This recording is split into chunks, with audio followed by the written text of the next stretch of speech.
England తో 4వ టీ20లోనూ team India hands up అనేసింది. ఆతిథ్య జట్టు ఇంగ్లాండ్ కు పోటీ ఇవ్వలేక చిత్తుగా ఓడిపోయింది. బ్రిస్టల్ మ్యాచ్ తో భారత ఖాతాలో కొన్ని చెత్త రికార్డులు చేరిపోయాయి. 2 లేదా అంతకంటే ఎక్కువ మ్యాచ్ల టీ20 సిరీస్ల్లో ఇంగ్లాండ్ చేతిలో భారత్ తొలిసారి ఓడిపోయింది. గతంలో భారత్ తో ఒక్కో మ్యాచ్ చొప్పున ఆడిన 3 సిరీసుల్లో మాత్రమే ఇంగ్లాండ్ గెలిచింది. 3 లేదా అంతకంటే ఎక్కువ మ్యాచ్లున్న గత 5 సిరీస్లలోనూ టీమిండియానే సత్తా చాటింది. 2 మ్యాచ్ల సిరీస్ మాత్రం డ్రాగా ముగిసింది. ఇంగ్లాండ్ పై భారత ఆధిపత్యానికి బ్రిస్టల్లోనే బ్రేక్ పడింది. ప్రస్తుత సిరీస్ కు ముందు ఇంగ్లాండ్ తో ఆడిన 10 సిరీసుల్లో టీమిండియాదే విజయం. 2018లో ఇంగ్లాండ్ కు టెస్ట్ సిరీస్ కోల్పోయాక ఇప్పుడే మళ్లీ టీ20 సిరీస్ ను అప్పగించింది. వరుసగా 6 టీ20లుగా భారత జట్టు గెలుపు రుచి చూడలేదు. పూర్తయిన మ్యాచ్ల్లో వరుసగా 5 ఓడిపోవడమూ ఇదే తొలిసారి. ఏ ఫార్మాట్ లో అయినా బ్రిస్టల్లో భారత్ కు తొలిసారి ఓటమి ఎదురైంది. గతంలో ఆడిన 4 మ్యాచ్ల్లోనూ గెలిచింది.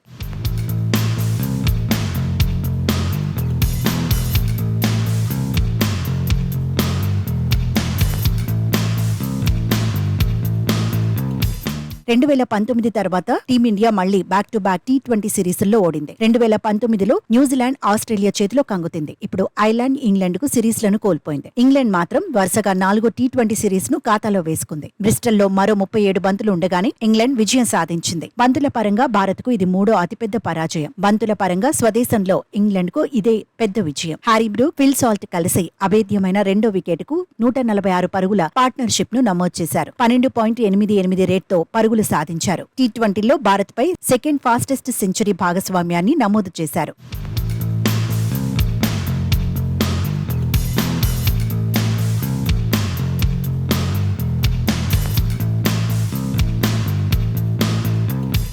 బ్రిస్టల్లో ఓవైపు వికెట్లు పడినా టీమిండియా కెప్టెన్ శ్రేయస్ అయ్యర్ మాత్రం రాణించాడు. జట్టు స్కోర్లో సగానికి పైగా పరుగులను అయ్యరే సాధించాడు. ఆదిల్ రషీద్ బౌలింగ్ లోనే 44 పరుగులు పిండేసుకున్నాడు. ఆదిల్ రషీద్ వేసిన 14 బంతుల్లోనే ఈ పరుగులు చేశాడు. ఇతర బౌలర్ల బౌలింగ్ లో 33 బంతులు ఎదుర్కొని 36 పరుగులు సాధించాడు. ఇప్పటి వరకు 6 మ్యాచ్ల్లో కెప్టెన్ గా ఉన్న అయ్యర్ ఖాతాలో ఇంకా విజయం చేరలేదు. వరుసగా 6 మ్యాచ్ల్లో శ్రేయస్ టాస్ గెలిచాడు. వరుసగా ఎక్కువ టాసులు గెలిచిన భారత కెప్టెన్ గా నిలిచాడు. ఐపీఎల్ తో కలుపుకుంటే చివరి 13 టీ20లో అయ్యర్ ఒకటే విజయాన్ని అందుకున్నాడు. ప్రిన్స్ యాదవ్, వైభవ్ సూర్యవంశీ ఆడిన తొలి 3 మ్యాచ్ల్లోనూ టీమిండియా ఓడిపోయింది. గతంలో అంబటి రాయుడు ఆడిన తొలి 4 మ్యాచ్ల్లో భారత్ గెలవలేదు.